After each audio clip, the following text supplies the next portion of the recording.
سورہ الانعام رکوع نمبر 8 تلاوت.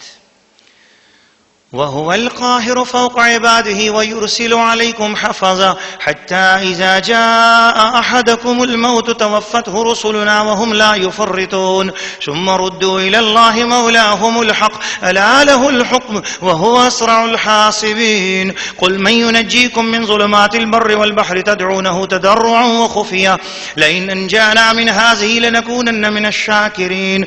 قل الله ينجيكم منها ومن كل كرب ثم أنتم تشركون. قل هو القادر على أن يبعث عليكم عذابا من فوقكم أو من تحت أرجلكم أو يلبسكم شيعا ويذيق بعضكم بأس بعض.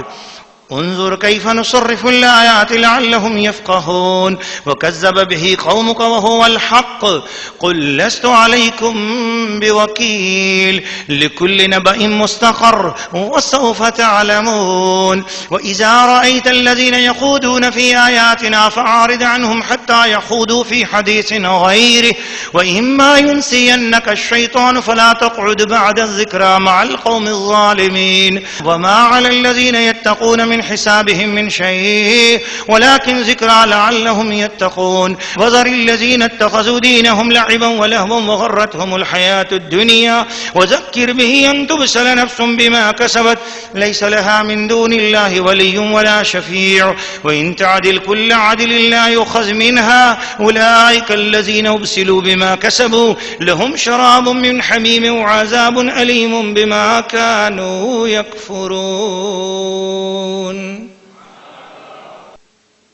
سورہ الانعام رکوع نمبر 8 ترجمہ کنز الایمان. اور وہی غالب ہے اپنے بندوں پر اور تم پر نگہبان بھیجتا ہے یہاں تک کہ جب تم میں کسی کو موت آتی ہے ہمارے فرشتے اس کی روح قبض کرتے ہیں اور وہ قصور نہیں کرتے. پھر پھیرے جاتے ہیں اپنے سچے مولا اللہ کی طرف. سنتا ہے اسی کا حکم ہے اور وہ سب سے جلد حساب کرنے والا. تم فرماؤ وہ کون ہے جو تمہیں نجات دیتا ہے جنگل اور دریا کی آفتوں سے جسے پکارتے ہو گڑ گڑا کر اور آہستہ کہ اگر وہ ہمیں ان سے بچاوے تو ہم ضرور احسان مانیں گے. تم فرماؤ اللہ تمہیں نجات دیتا ہے اس سے اور ہر بے چینی سے. پھر تم شریک ٹھہراتے ہو. تم فرماؤ وہ قادر ہے کہ تم پر عذاب بھیجے تمہارے اوپر سے یا تمہارے پاؤں کے تلے سے یا تمہیں بھڑا دے آپس میں مختلف گروہ کر کے اور ایک کو دوسرے کی سختی چکھائے. دیکھو ہم کیوں کر طرح طرح سے آیتیں بیان کرتے ہیں کہ کہیں ان کو سمجھ ہو. اور اسے جھٹلایا تمہاری قوم نے اور یہی حق ہے. تم فرماؤ کہ میں تم پر کچھ کروڑا یعنی حاکم اعلیٰ نہیں. ہر چیز کا ایک وقت مقرر ہے اور ان قریب جان جاؤ گے. اور اے سننے والے جب تو انہیں دیکھے جو ہماری آیتوں میں پڑھتے ہیں تو ان سے منہ پھیر لے جب تک اور بات میں پڑھیں. اور کہیں تجھے شیطان بھلا دے تو یاد آئے پر ظالموں کے پاس نہ بیٹھ. اور پرہیزگاروں پر ان کے حساب سے کچھ نہیں. اور ہاں نصیحت دینا شاید کہ وہ باز آئیں. اور چھوڑ دے ان کو جنہوں نے اپنا دین ہنسی کھیل بنا لیا اور انہیں دنیا کی زندگانی نے فریب دیا. اور قرآن سے نصیحت دو کہ کہیں کوئی جان اپنے کیے پر پکڑی نہ جائے. اللہ کے سوا نہ اس کا کوئی حمایتی ہو نہ سفارشی. اور اگر اپنے عوض سارے بدلے دیں تو اس سے نہ لیے جائیں. یہ ہیں وہ جو اپنے کیے پر پکڑے گئے انہیں پینے کا کھولتا پانی اور دردناک عذاب بدلا ان کے کفر کا.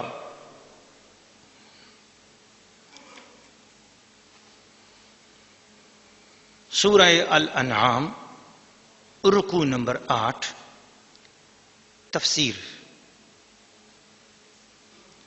ناظرین و ناظرات اور سامعین و سامعات، مسلم شریف کی حدیث میں ہے کہ ایک روز جان قرآن روح ایمان سید عالم جاند عالم محمد رسول اللہ صلی اللہ علیہ وسلم نے مسجد بنی معاویہ میں 2 رکعت نماز نفل ادا کی اور اس کے بعد طویل دعا فرمائی.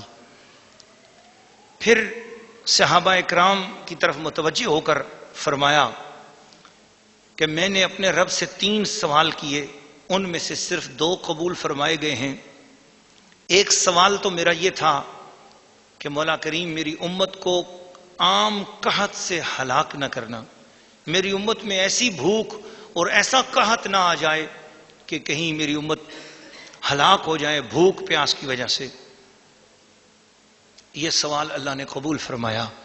آج کائنات میں جتنی رونق اور رزق کی برکتیں آپ دیکھ رہے ہیں، یہ حضور کی اس دعا کی برکت ہے۔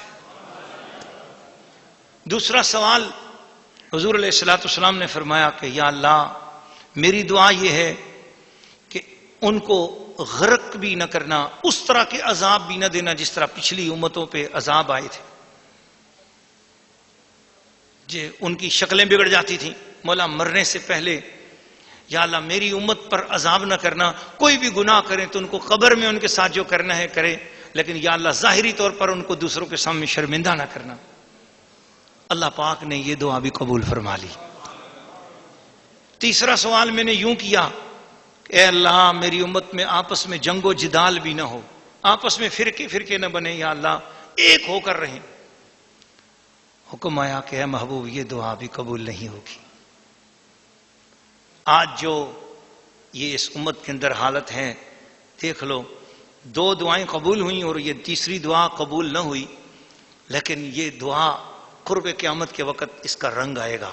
یہ دعا قرب قیامت کے وقت قبول ہوگی جب حضرت سیدنا عیسیٰ علیہ السلام زمین پر نازل ہوں گے، تو پھر پوری زمین پر صرف ایک ہی دین ہو جائے گا اور اس کا نام ہوگا اسلام۔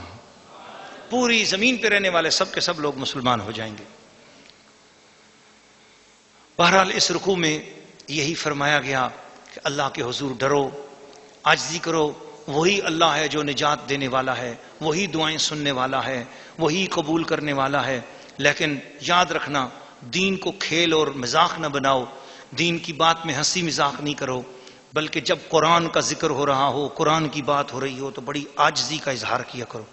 اس میں ایک آیت کریمہ گزری ہے جس میں اللہ کریم نے یوں ارشاد فرمایا کہ قل هو القادر علی ان یبعث علیکم، تو رسول پاک صلی اللہ علیہ وسلم توبہ استغفار کرنے لگے، اللہ قادر ہے کہ تم پر عذاب بھیجے، تو حضور ڈر گئے۔ حضور نے فرمایا یا اللہ معاف فرمانا، من فوقکم تمہارے اوپر سے آئے تو انہوں نے کہا یا اللہ اوپر کے عذاب سے بچا، او من تحت ارجلکم تمہارے پاؤں کے نیچے سے عذاب آ جائے، کہا یا اللہ ہمیں نیچے کے عذاب سے بھی بچانا، او یلبسکم شیعا تمہیں بڑھا دے، آپس میں لڑا دے، کہ یا اللہ اس لڑائی سے بھی بچانا، وَيُذِيقَ بَعْضَكُمْ بَأْسَ بَعْضٍ، تو حضور نے دعا کی اللہ ہر قسم کے فتنے سے بچا، ہر قسم کے عذاب سے بچا۔